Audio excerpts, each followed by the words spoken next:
Hola a todas y a todos. Soy Daniel Domínguez, director nacional de las artes del Ministerio de Cultura de Panamá.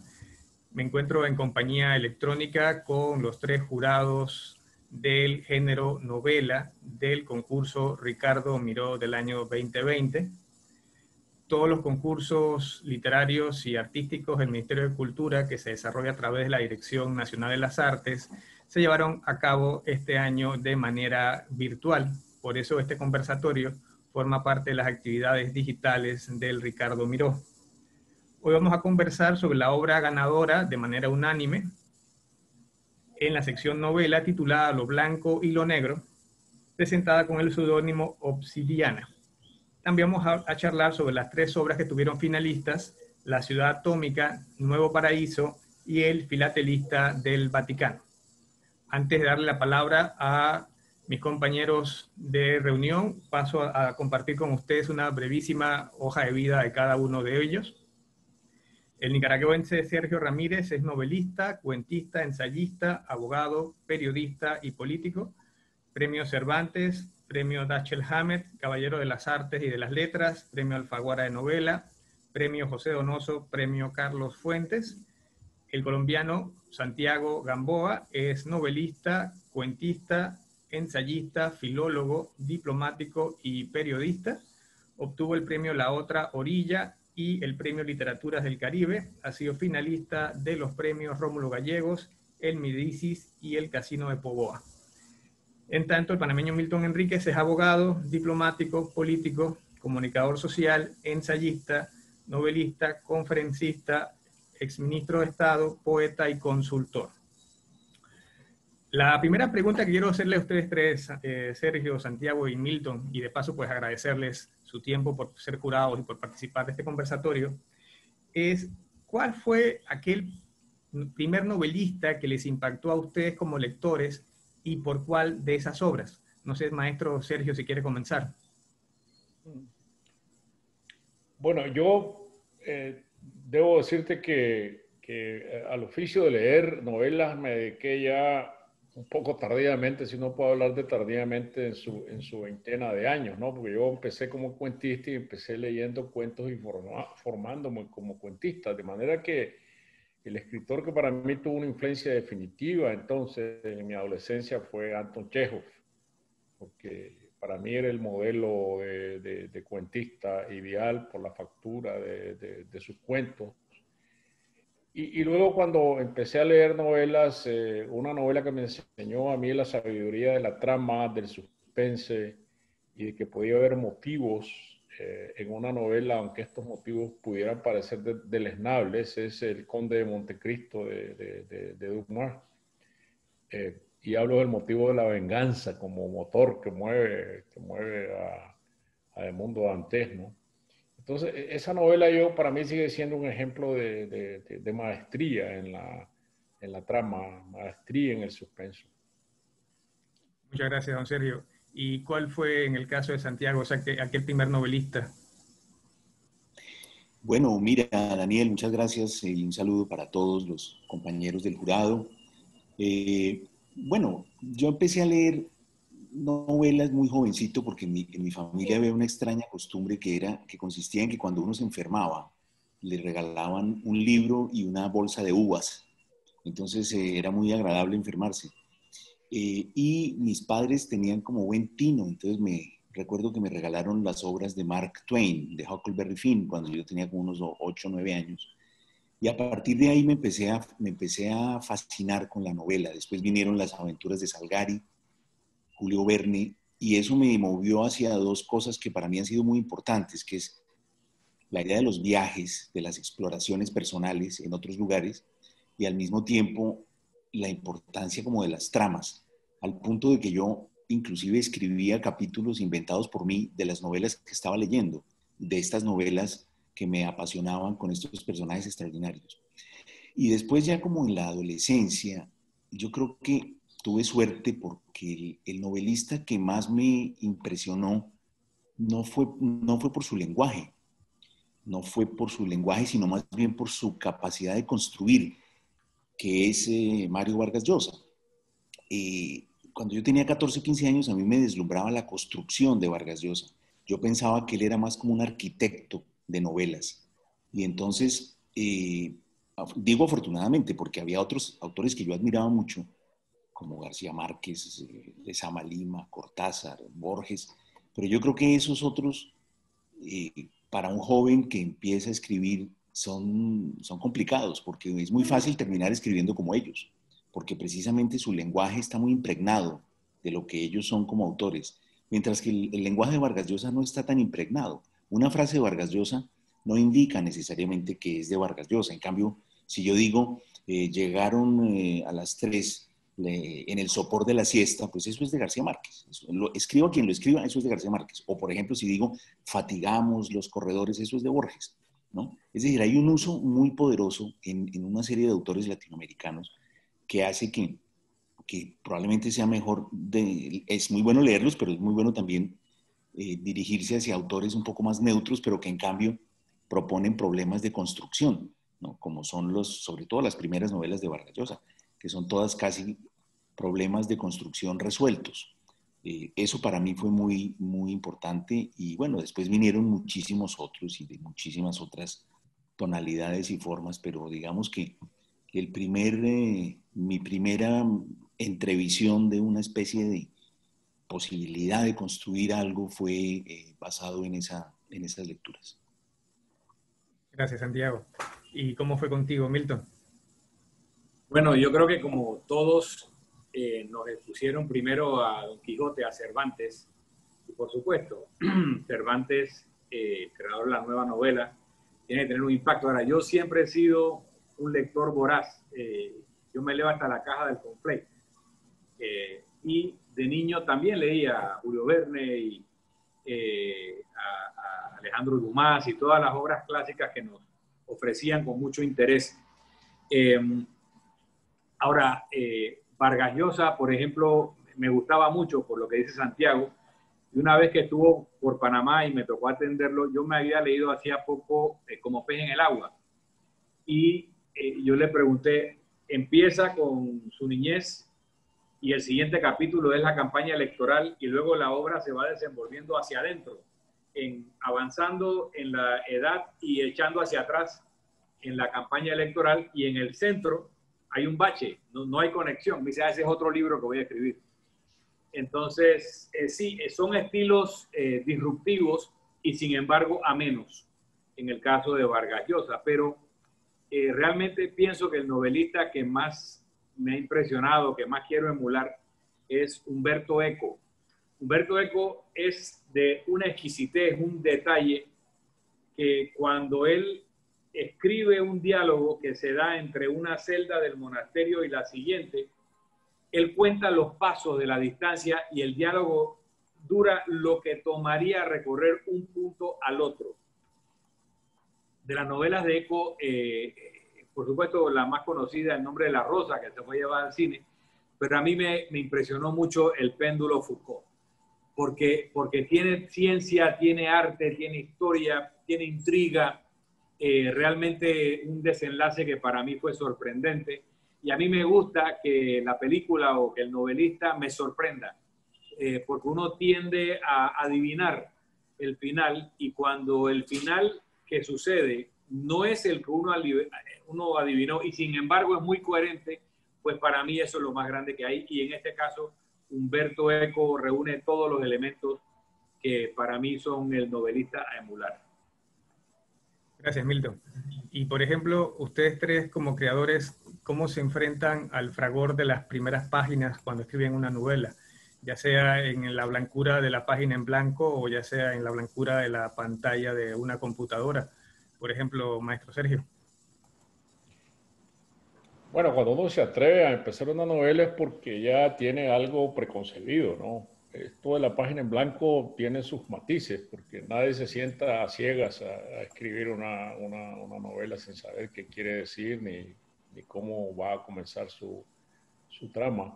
A mí cuando me ocurre eso con los artículos de prensa, que a veces me siento frente a la computadora y no sé de qué voy a escribir, porque cuando yo comienzo a escribir una novela, no me pregunto qué le va a gustar o no, qué le va a gustar al lector, si es de interés, si no es de interés, porque yo me vuelco hacia un compromiso conmigo mismo, de decir lo que yo estoy comprometido a decir como escritor, sin pensar en si va a ser leído o no va a ser leído, porque eso podría ser fatal para un libro, pero en los artículos de prensa es al revés.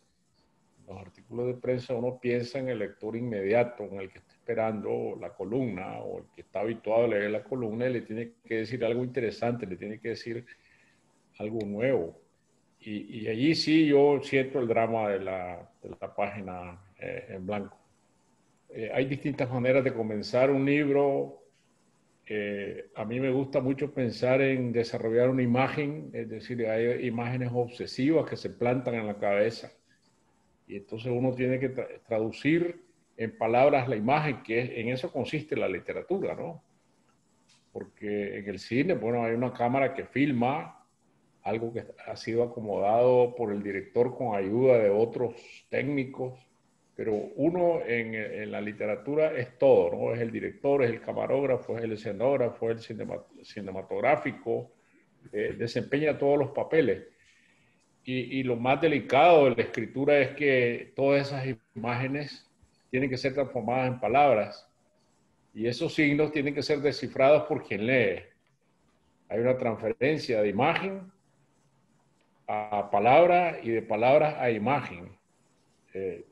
Sin eso no existiría la literatura y por eso es que la literatura es completamente insustituible, por ese proceso que tiene de que imágenes, ideas se transforman en palabras y tienen que ser descifradas por el lector. No hay sustituto posible para ese proceso de la imaginación. ¿Y cómo manejas tu condición de director de orquesta, Santiago?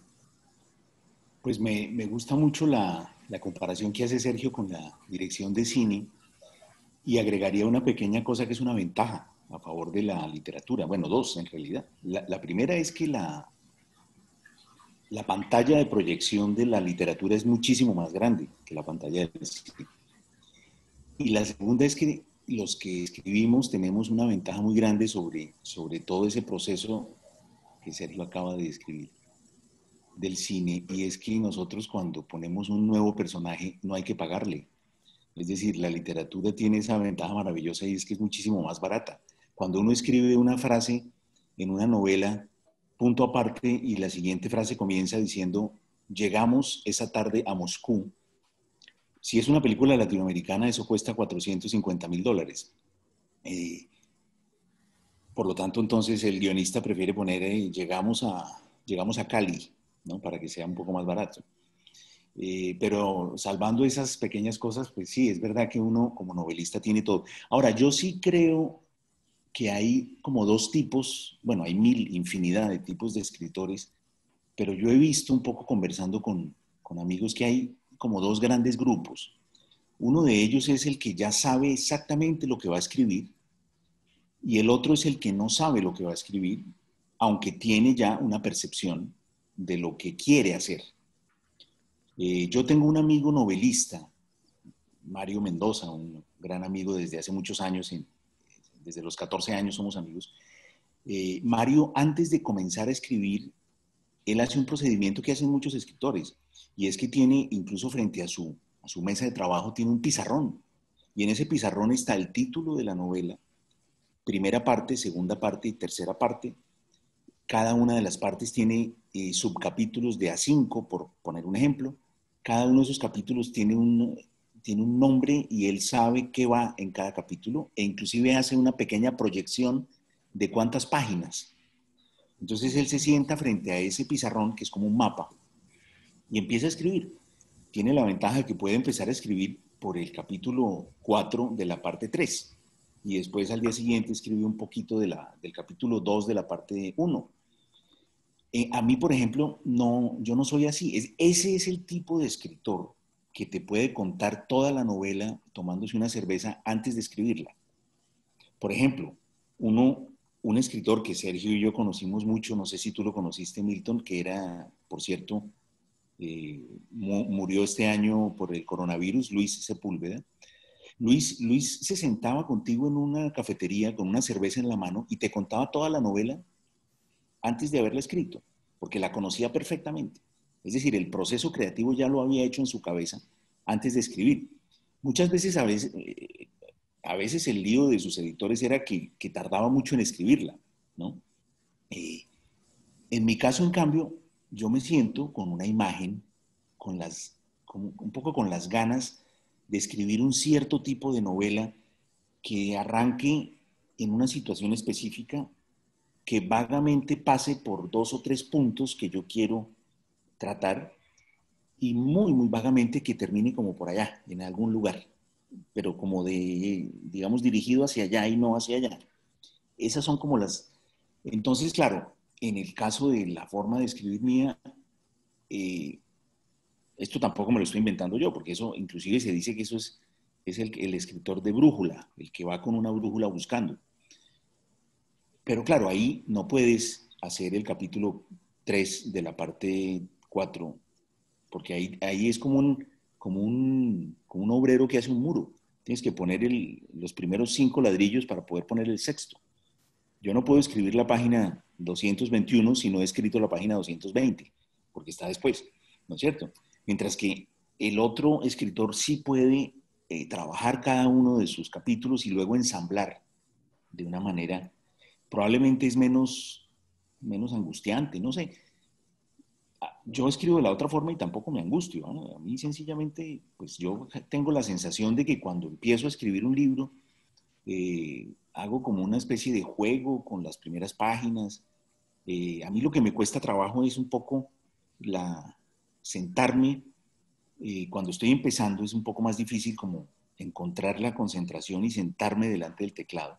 Yo voy procediendo un poco como por sobrevuelos, ¿no? Como hacía antes, cuando había tomas de pueblos, el ejército hacía primero como sobrevuelos en el helicóptero.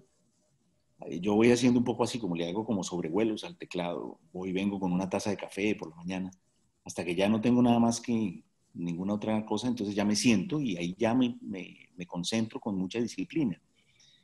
Y generalmente las cosas vienen. Las ideas que yo tengo o la imagen central a partir de la cual quiero escribir, la puedo empezar a desarrollar y voy poco a poco encontrando los personajes que ya de algún modo yo tenía perfilados, pero los empiezo a escuchar y empiezo a escuchar cómo hablan. Y entonces ahí es cuando ya yo siento que la novela arranca. Cuando ya yo empiezo a escuchar a los personajes hablar y entonces los voy siguiendo con la escritura. Luego los argumentos se van construyendo también a medida que las cosas van, digamos que los personajes se van... A mí me gustan las novelas en las que los personajes cuentan la novela y hay alguien que los escucha. Mis novelas son como de voces que cuentan historias. Por eso mi preocupación principal es encontrar los personajes.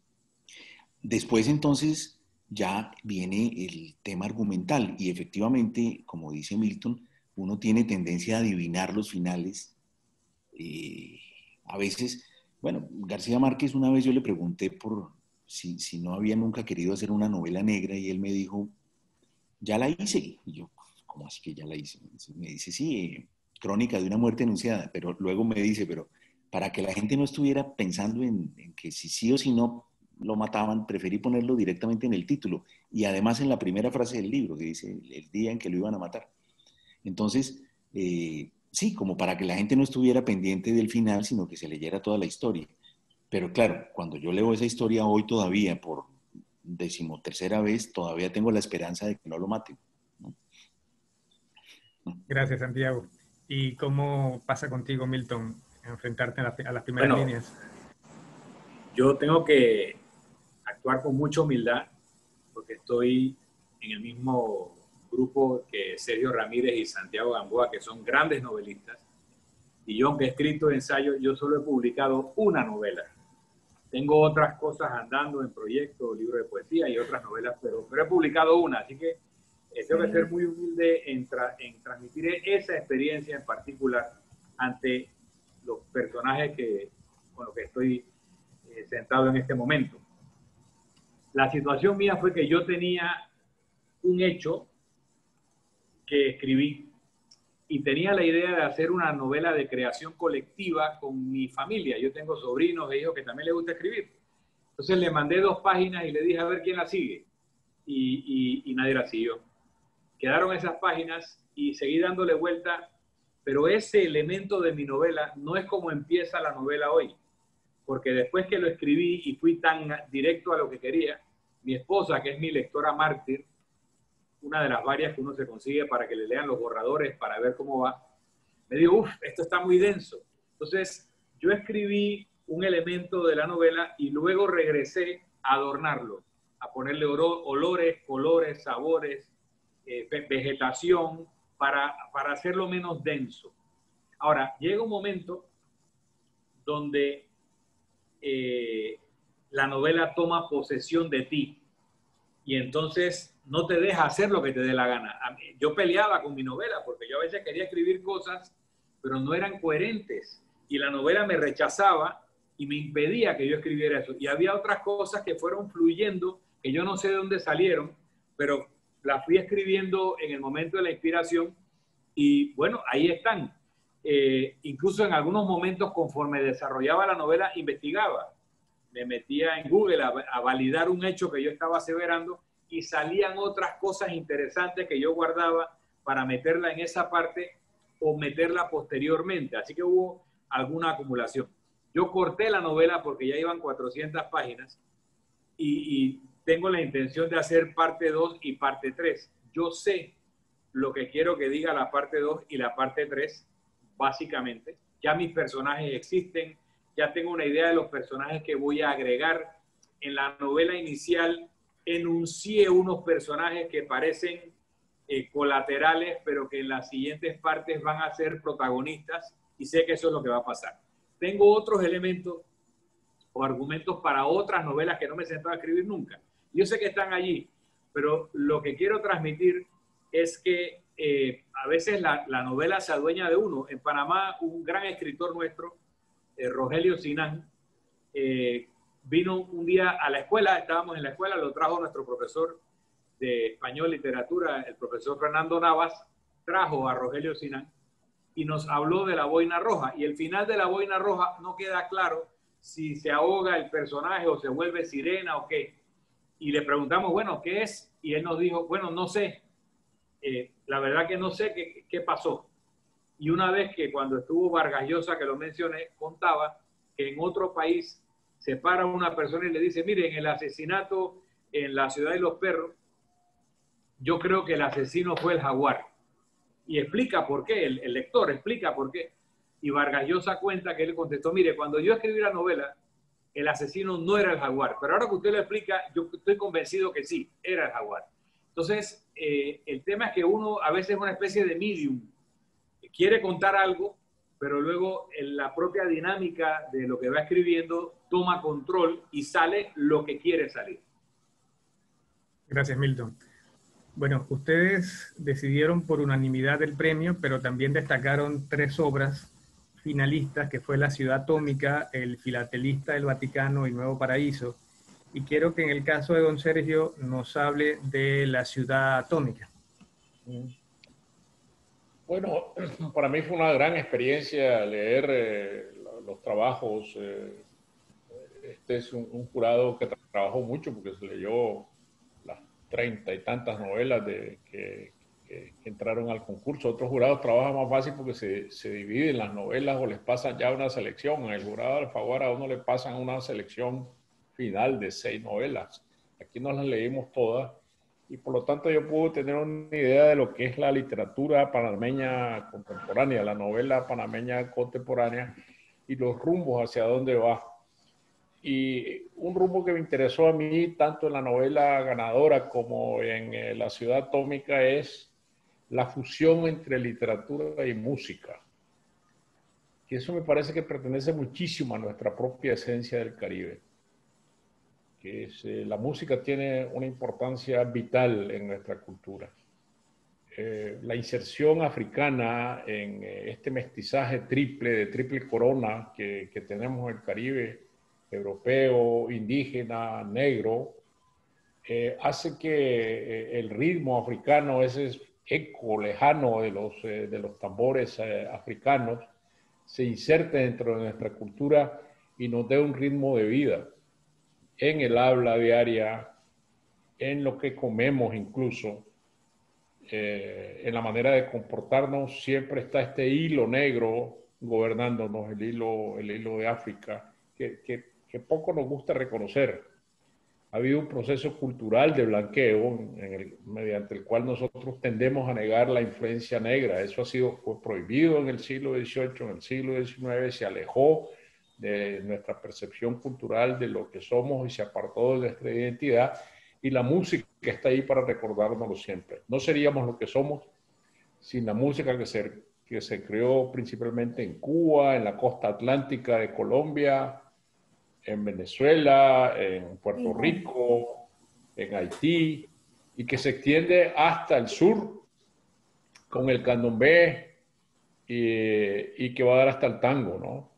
Es decir, esta influencia llega a territorios americanos muy lejanos. Entonces, me refería a esto porque tanto en la Ciudad Atómica como en la novela ganadora tenemos esta presencia insoslayable de la música. Son novelas donde los personajes son músicos en distintos ámbitos, ¿no? En la novela ganadora se trata de músicos de conjuntos tropicales de la primera parte del siglo, entre Colón y Panamá, la influencia cubana que está muy bien descrita ahí, porque se trata de una orquesta, de los integrantes de una orquesta que llega de Cuba a buscar fortuna a Panamá, en la ganadora. En la otra se trata de unos músicos perdidos en Nueva York, unos músicos de jazz, y cómo viven sus propios dramas hacia adentro. La agonía de uno de ellos en una cama de un hospital, la búsqueda permanente que ellos hacen de su propia identidad como músicos, como latinoamericanos en el extranjero, que es este fenómeno que tiene su foco de recepción, sobre todo en Nueva York. Es decir, la música latinoamericana desde Cuba, desde Puerto Rico, desde Panamá, donde ha recalado es en Nueva York, y ahí ha habido una nueva mixtura musical que va de rebote a Latinoamérica, porque en Nueva York han estado las grandes disqueras latinas. Es ahí donde se ha fabricado la difusión de esta música, desde Nueva York, y ha ido de estos polos latinoamericanos o caribeños hacia Nueva York, y de ahí ha irradiado de regreso. Rubén Blades es una prueba de esto, ¿no? Rubén Blades es un producto panameño que se recrea su música en Nueva York, fabrica desde allí el producto industrial que es su música, y luego eso regresa hacia América Latina.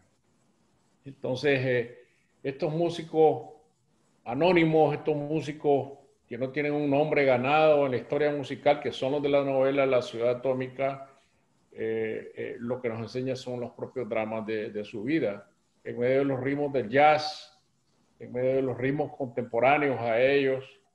Y a mí me pareció que era una novela espléndida y que merece la pena ser publicada. A un lector desavisado el nombre Ciudad Atómica lo desconcierta un poco, porque uno piensa en otro tipo de literatura cuando lee La Ciudad Atómica.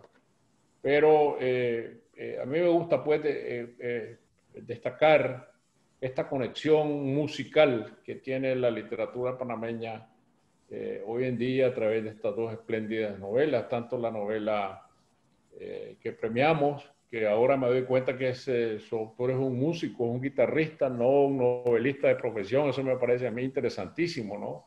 Que desde la música se llega a la literatura, no que un escritor busque cómo usar la música como recurso, sino que se escriba desde la música misma. Santiago, ¿qué nos puedes compartir sobre Nuevo Paraíso?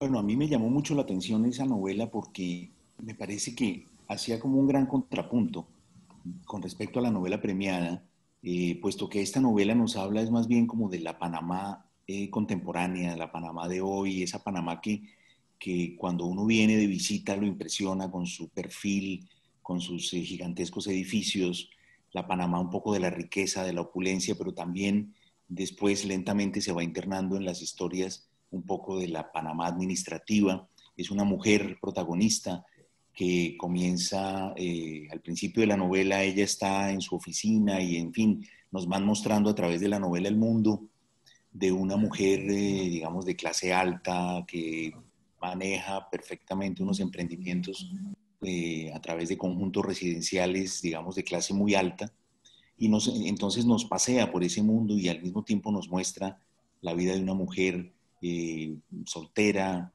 digamos, vicisitudes de la vida de esa mujer en sus reuniones en ambientes más bien masculinos, de mucho dinero y de mucha, pero al mismo tiempo ella con su sofisticación, con su manera de vestirse, dedicándole mucho tiempo también como a eso, y de pronto como todo ese mundo de ella cambia y termina en un ministerio. Entonces nos muestra otra cara, la cara más bien, digamos, administrativa, burocrática, etcétera, donde también tiene otro tipo de conflictos, y entonces la suma de esas dos miradas al interior de la misma novela y la comparación con la otra me hicieron ver, pues, comprender de alguna manera también, porque uno comprende las sociedades a través de la literatura, como es lógico, y me hicieron entender un poquito más esa Panamá contemporánea, esa Panamá de hoy que como colombianos siempre nos impresiona cuando llegamos allá, porque obviamente todos tenemos en el ADN el recuerdo de que fuimos un solo país. Entonces uno, incluso yo, cuando eso ya no tuvo que ver con mi vida, pero como que es interesante ir a ver cómo les ha ido. Y claro, uno llega a Ciudad de Panamá y dice, caramba, pero les ha ido mucho mejor que a nosotros. ¿Por qué? ¿Qué pasó? Entonces, este tipo de novelas me parece que entran como al corazón de las cosas y me ha parecido entonces que he podido entender un poco más y acercarme un poco más a esa forma de vivir y a esa forma de ser de la Panamá de hoy. Gracias, Santiago. ¿Y qué nos puedes comentar, Milton, sobre el filatelista del Vaticano?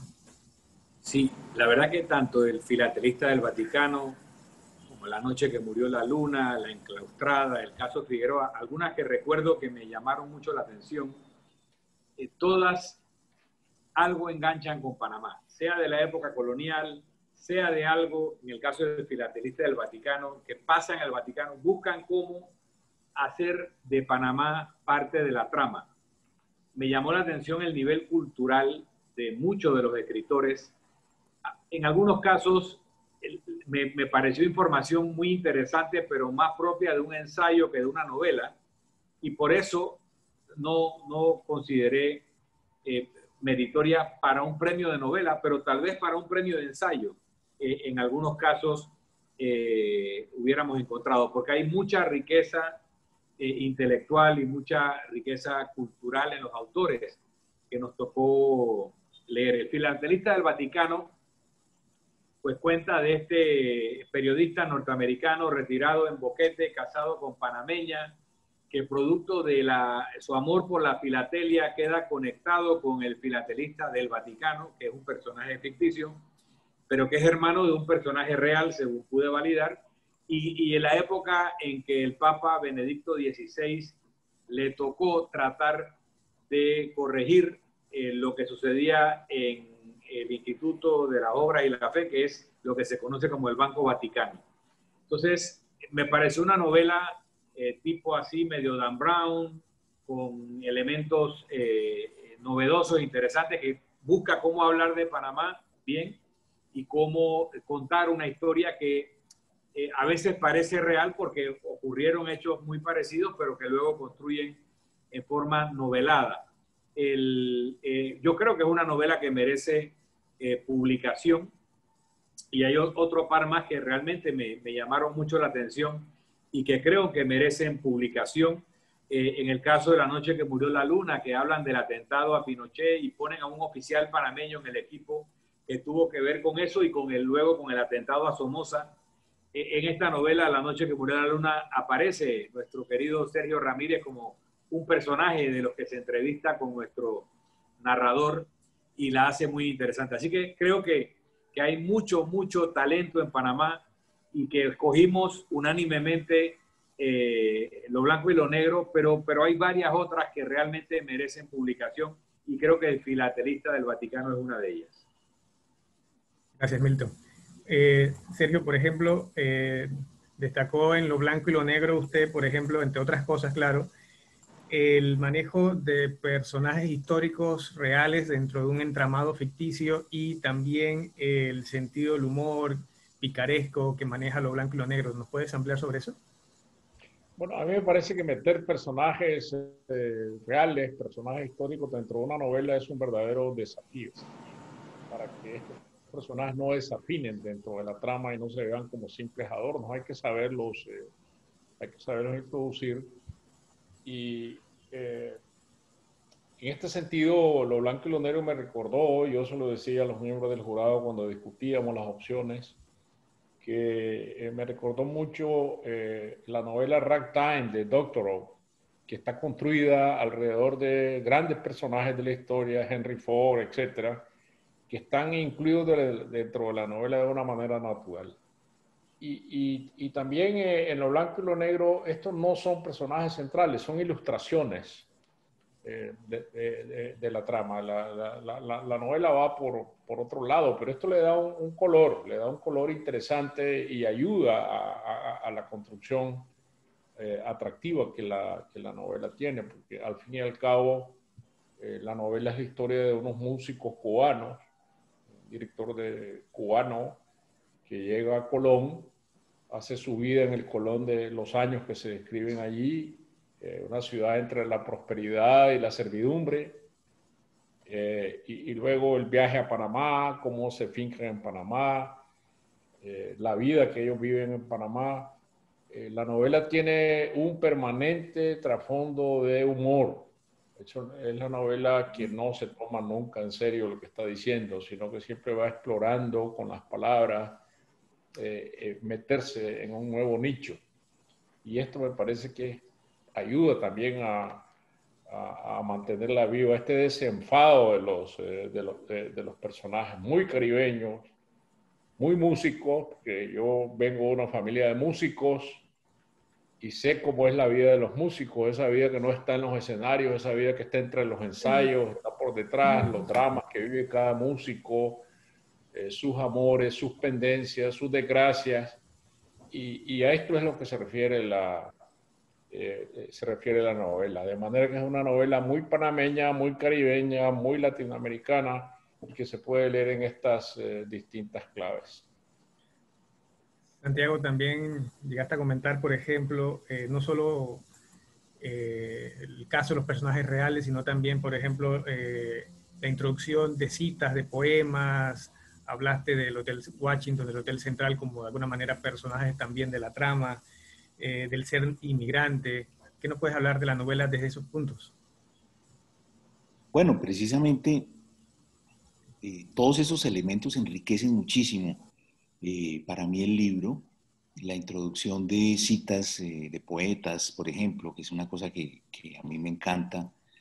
Aparecen poemas de Guillén, aparece Gabriela Mistral, los personajes históricos de los que ya habló Sergio y digamos, el juego que hay que saber hacer para que eso quede bien y para que contribuya y no se convierta como en una especie de timbre que despierta al escritor, al lector, perdón.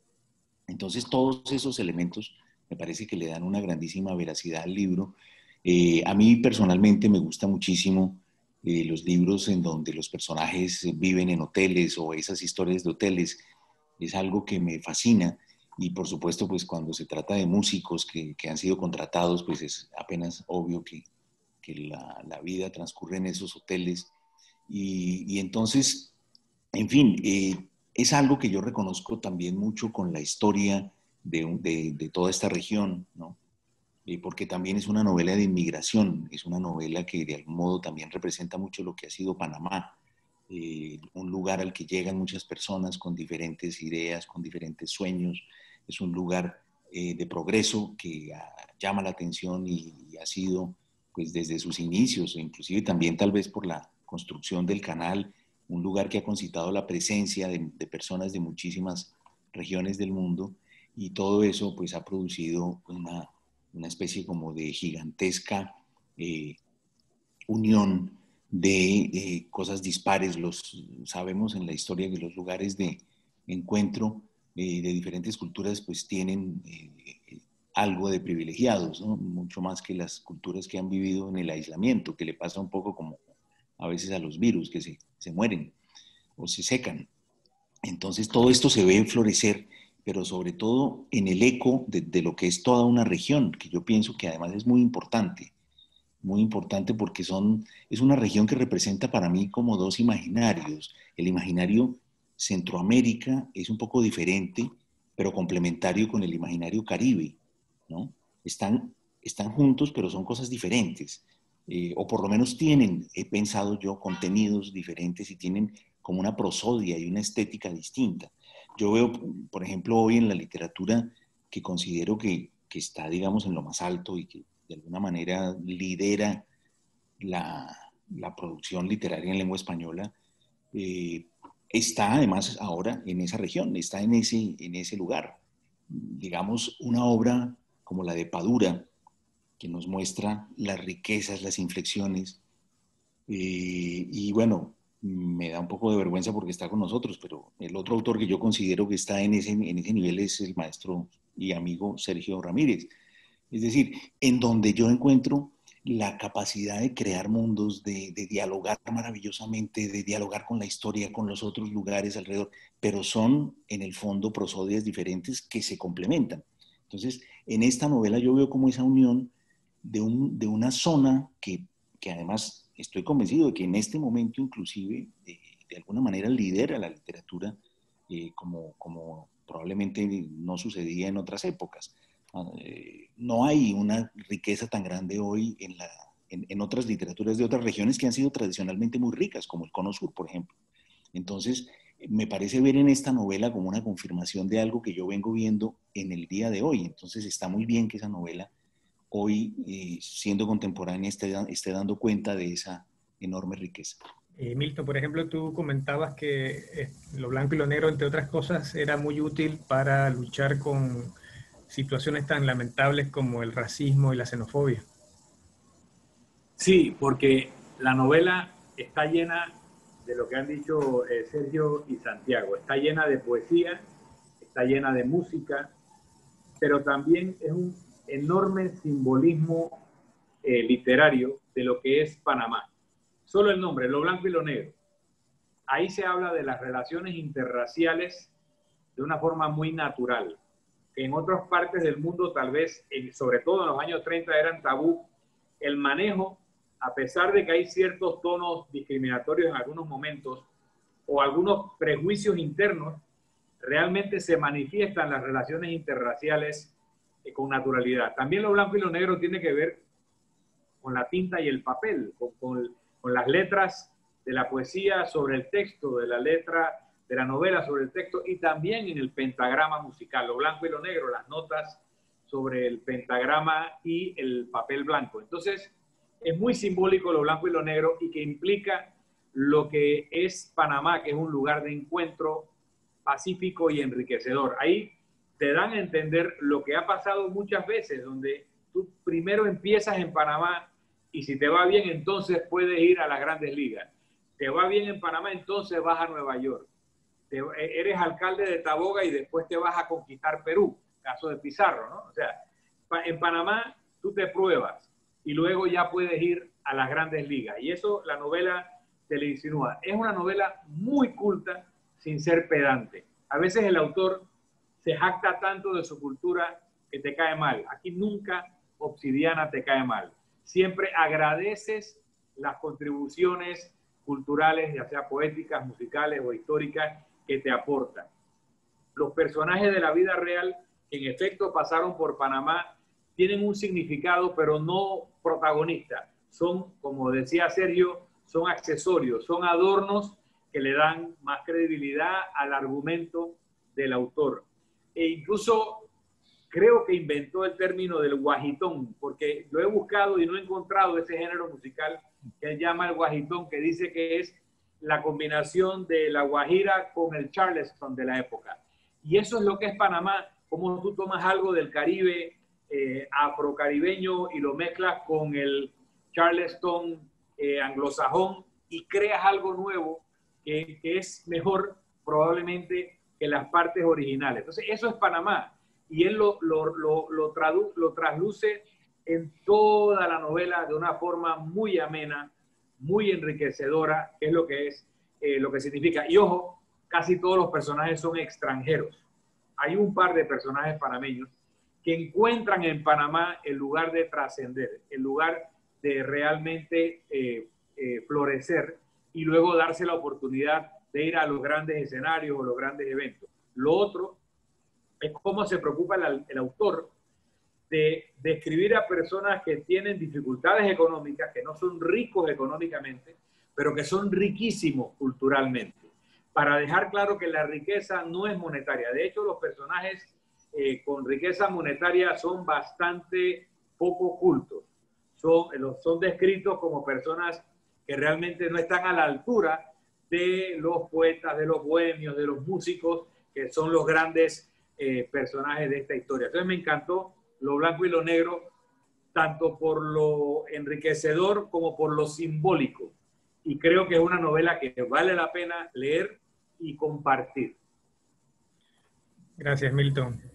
Pues, don Sergio, a medida de despedida, pues no sé si nos quiere hablar un poco de algún otro aspecto de Lo Blanco y Lo Negro o su experiencia al ser jurado del Ricardo Miró. Bueno, esta ha sido una experiencia muy enriquecedora para mí. Yo creo que uno se enriquece mucho leyendo, buscando lo nuevo que puede encontrar en lo que han escrito los más jóvenes. Yo creo que un acto de soberbia sería decir que uno ya no puede aprender de los más jóvenes. Al contrario, yo creo que quien se niega a aprender de los más jóvenes ya da por cancelada su obra literaria porque ya no tiene nada que aprender y la inmovilidad viene a ser la muerte, ¿no? De manera que, en segundo lugar, me he podido dar una idea, como decía antes, de para dónde va la literatura panameña, que es lo que se está haciendo. Yo siento que está entrando en la modernidad, está en la modernidad. Es decir, en los lenguajes, en las tramas, estos son libros que pueden ser leídos en cualquier parte del mundo. Lo Blanco y Lo Negro es una novela que puede viajar sin ninguna dificultad, ser traducida a otras lenguas, la va a entender bien un lector cubano, un lector argentino, se va a divertir lo mismo que nosotros, se va a sentir atraído lo mismo que nosotros, y en eso consiste la grandeza de una literatura nacional, en poder traspasar fronteras. Esa es mi segunda experiencia como jurado del Ricardo Miró. Me tocó estar la primera vez, y ahora que Milton mencionaba a mi gran maestro y amigo Rogelio Sinán, premiamos esa vez la novela de Rogelio Sinán, La Isla Mágica, que es una gran novela, que es la historia de Taboga, la isla de la que fue alcalde Pizarro, y donde el personaje más célebre que Pizarro es Rogelio Sinán.